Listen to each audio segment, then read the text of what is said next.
Welcome to day 3. We're going to do applications that uses vectors. We're going to take everything we've learned the last couple of days and apply it to real life situations. Like I said, this is going to be like physics, and this is what I like because I'm formerly an engineer. We're going to work with component form a lot today. That's the key to how we do things with vectors. I'll put my little vector hat on here. And we have these big 4 equations that are really important for us to know. We have the magnitude and the angle equation right here. This one is magnitude, this is the angle. Make sure you match the quadrant. It's important to make sure that the quadrant on your calculator matches the quadrant of the vector. And then the other 2 equations are when we have the vector and its angle, and we want to break it down to components. This is going to be really, really important today because this is what we're going to work on. So the reason why we break things down into components is because when we combine vectors, we don't really ever subtract vectors. We combine them by addition. So we want them because at the end, we combine them by adding the corresponding components.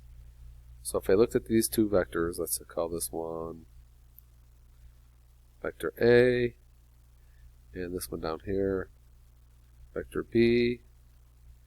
I have my components. Well, this is 50 cosine, 35 degrees, 50 sine, 35 degrees,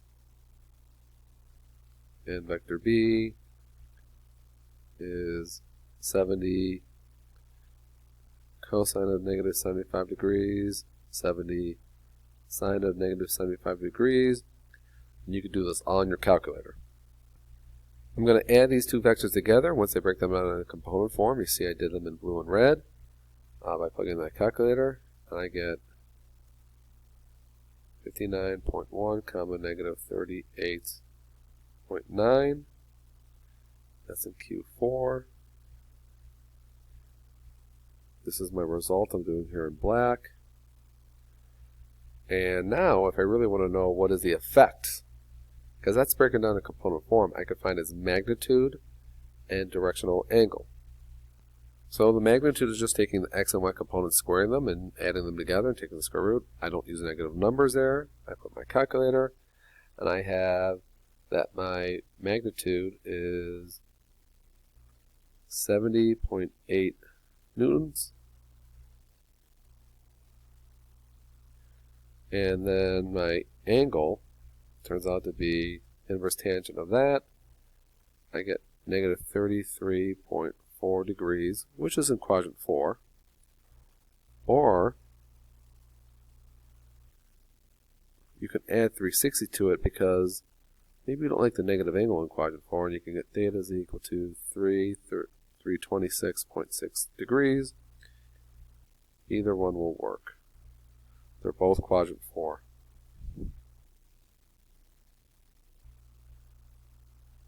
Next, I have an airplane at 500 miles per hour at 120 degrees. And then there's wind blowing, which is going to affect the airplane at 40 miles per hour at 42 degrees. So my airplane is going to be A equals, I just write out in the components using the cosine and the sine. And I'm going to put that in my calculator in a minute. The wind, again, is going to be the same thing, using my cosine and sine values. And again, I'm going to plug this in the calculator. So the reason why we break them down into their x and y components is so we can add them. We are adding vectors. We are not subtracting vectors. We're adding them. They go together. So when I put this together, I get negative 220.3, 459.8 is my result. And that's in Q2. Now I want to find out what is the speed and direction. Well, direction is just the angle theta, and the speed is really just the magnitude.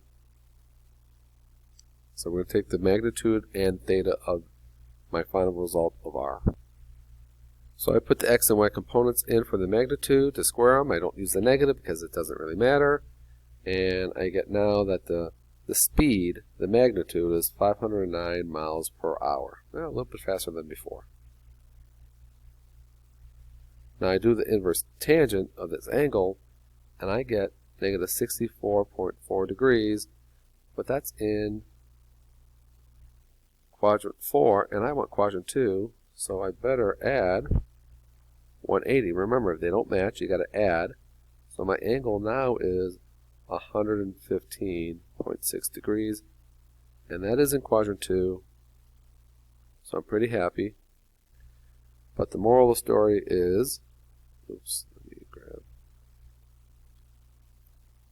I'm going faster, but now we're off course. So this is what happens when you fly in a jet. That wind is blowing you off course. The pilot has to figure out how to counteract that wind. I have a ship heading northeast and a current that is flowing southeast, and we're going to see how it affects the ship. The ship is going to be 12 cosine, and northeast is 45 degrees, and 12 sine of 45 degrees, and the current is at 4 miles per hour. Cosine southeast is negative 45 degrees. Let's see if I can get this right. I'm going to put this in the calculator. Well, after I break it down into components, I add them. I always add these together, and I get 11.3, 5.7, which its net effect is in quadrant 1. And let's find its actual speed and angle, which is magnitude and the theta.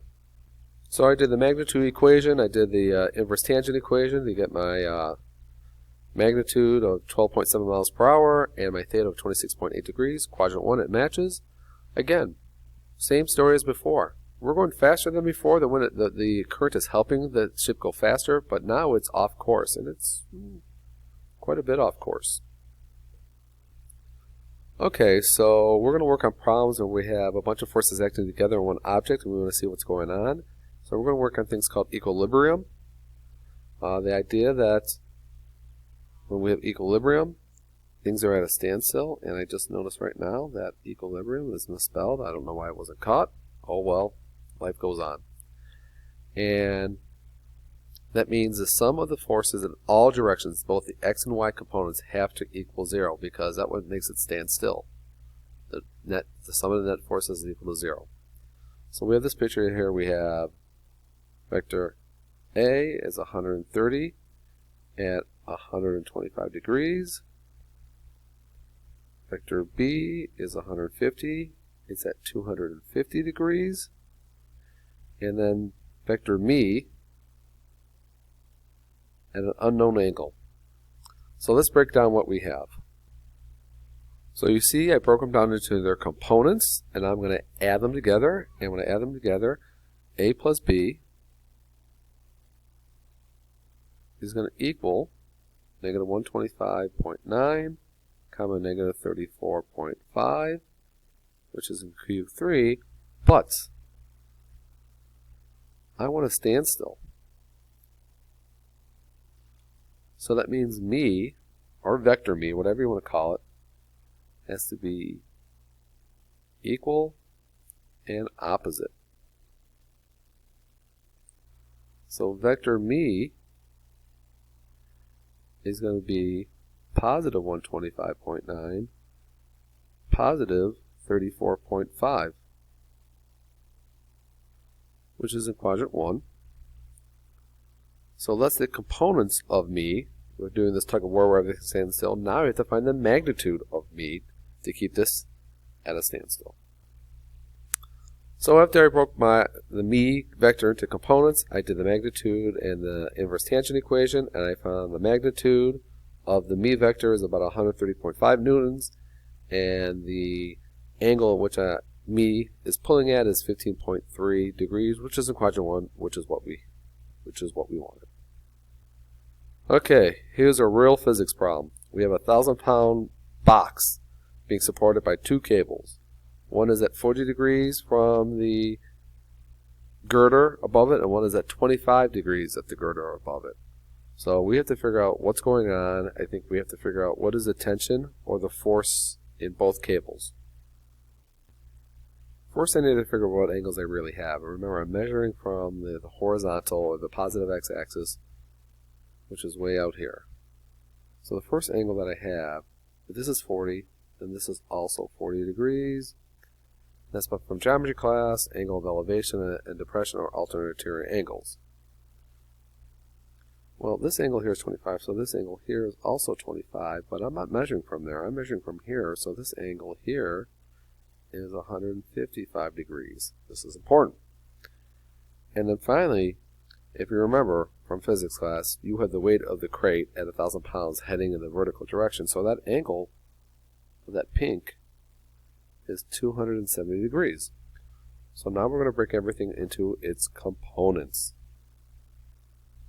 So there are my three forces, my three vectors, A, B, and C. I don't know the value of A and B, so I had to just leave them as A and B. So you see A is A cosine 40, A sine of 40. B is B cosine 155, B sine of 155. And C, which is nice, is 1,000 cosine 270, and then 1,000 cosine, 1,000 sine of 270. Because of these trig values that need to be involved, I'm going to use 4 decimal places for all these trig. The more decimal places, the better, but 4 is enough. 3 probably be enough, but 4 is better for accuracy. So I'm going to have a couple of variables in this problem. You can see I broke everything down. I typed things in the calculator. I have the variable A, the variable B, and what I have to do is figure out what needs to happen from here. Well, when I have a standstill, the x's are going to add up to 0, and the y's are going to add up to 0. So I'm going to have to take each of these equations. I'm going to add up the x's and make them equal to 0. I'm going to add up the y's and make them equal to 0. And I'm going to have a system. I'm going to have 2 equations, one with A and B, and another one with A and B, and I can solve that system. So I'm going to set up these 3, the horizontal I'm going to do over here on the far left, and the vertical I'm going to do over here in a second. But this one is nice because there's no value here, and I can solve A in relationship to B and vice versa to get rid of a variable, basically substitution method. So I did the horizontal part, and I was able to solve that B equals 0.8452A. This is a good relationship I'm going to use in a minute by substitution.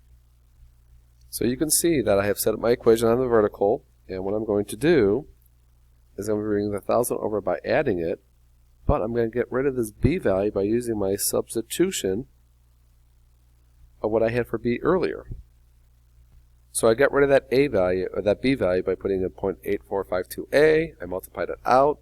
This one looks really nice. That these decimals added together add up to 1A is equal to 1,000. Or better yet, A is equal to 1,000 pounds. And I could take that result and plug it into this equation, and I'm going to have B equals 0.8452 times 1,000, or B equals 845.2 pounds. And that would be the tensions or the forces in those 2 cables holding up that 1,000-pound crate.